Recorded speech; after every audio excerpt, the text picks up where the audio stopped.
Hey everybody, Lex DeVille back for another lesson in advanced Upwork proposal writing. In this lesson, we're going to be talking about your PS statement. This is the final part of your proposal, the last bit. Well, it might not be the last bit. Sometimes you've got some questions, like the client will ask you questions. You want to respond to those questions if they ask them, but PS statement, for the most part, is going to be the last section of your Upwork proposal. What are you going to put in your PS statement? What do you use it for? A lot of people who have studied copywriting at all are mistakenly believing that your PS statement is only to say, hey, I offer a money-back guarantee. So let's start with what you should not do here. In your PS statement, you should not say anything negative. You don't want to say anything negative. It's an opportunity for you to share some last-minute benefits with the client. You don't want to say anything negative here, because by saying something negative, you plant negative thought seeds in the client's mind. So if you say, if any of this doesn't work for you, or if you don't like any part of this, then I'll give you your money back. You're giving them a subtle, like a subliminal command to not like your work. If you don't like any part of this, you're just planting that idea in their mind. Just by saying those words, you plant this idea in their mind that they might not like what you deliver. So it's already there from the start. I don't want to say anything negative in my PS statement. It's never going to be, if you don't like this, or if you hate my work, or if any of this isn't right for you. I'm not going to say those things, because that would not be effective in a PS statement. So what I am going to do is I might say, I will adjust the product until it's right for you, or I'll modify my writing until it works for you, or I'll give you up to 2 revision rounds. These are just PS statements that you can make. You can make any kind of statement you want down here. It's just last minute information that is beneficial to the client. I always try to put something in there that I think is going to influence them in the direction of giving me an interview. So you don't have to use a PS statement. That's not a requirement. But it's one more opportunity to add a little bit more impact to your proposal, so the client has more reason to work with you. So things that I usually put down here, sometimes I put just information about my rates. I say I use it kind of as a filter to filter clients out. I say it's to keep things simple. I offer a fixed rate of $100 per page, up to 500 words with 2 revision rounds. So that might be all I put in my PS statement. And then if they read that and they say $100 per page, what the I'm not working with this guy. You know what? I don't care. That's fine. I don't want to work with anybody who doesn't want to work with my rates anyway.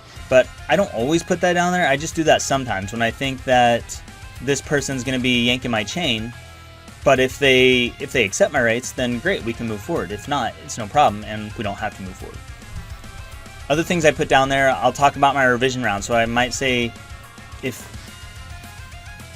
something like, I'll adjust this until it's right for you, or I'll adjust this with up to 2 revisions, or PS, you get up to 2 revisions to make sure that the content is right for you. Or sometimes I just say something like, PS, whenever we work together, we'll work back and forth to make sure that my writing works for you, or to make sure that you get exactly the kind of web design that you need, or to make sure that your design meets the standards that you've set forth for your business. And it's just last minute information. So your PS statement, you can offer a money-back guarantee. Don't get me wrong. You can do that. You can say, I offer a money-back guarantee, so you always know that it's safe to work with me. You could say something like that.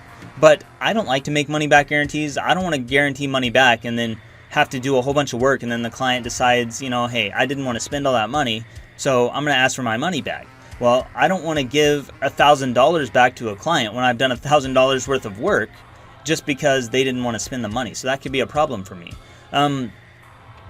So yeah, just put something down there that is going to be any kind of last minute information that's going to help that client in making that decision to move forward with you. Other people aren't going to be doing this. You're not going to see that many people using PS statements at the bottom of their proposals. I don't know why they don't do it. They just don't.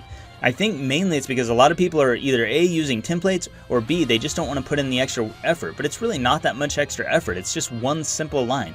PS, this benefit. And you just put a benefit down there that's going to help get their attention, get them to want to reach out to you. So money back guarantee, that's okay. If I was going to do a guarantee, I would probably do a satisfaction guarantee.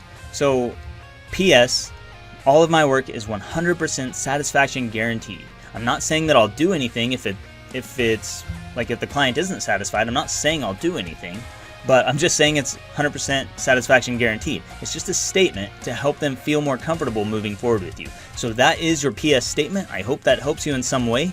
That's pretty much it for the bulk of the proposal writing. I'm going to be adding some resources to this, so there should be a resource down below for this one, and then we should have some examples coming up a little bit later of just proposals I've written in the past that actually got results. So you guys can see actual examples of proposals I've written, some that I've written this year, so you can see different things I've tried, and hopefully those will help you kind of structure your proposal and start writing more impactful proposals that get you more interviews and ultimately get you hired more frequently.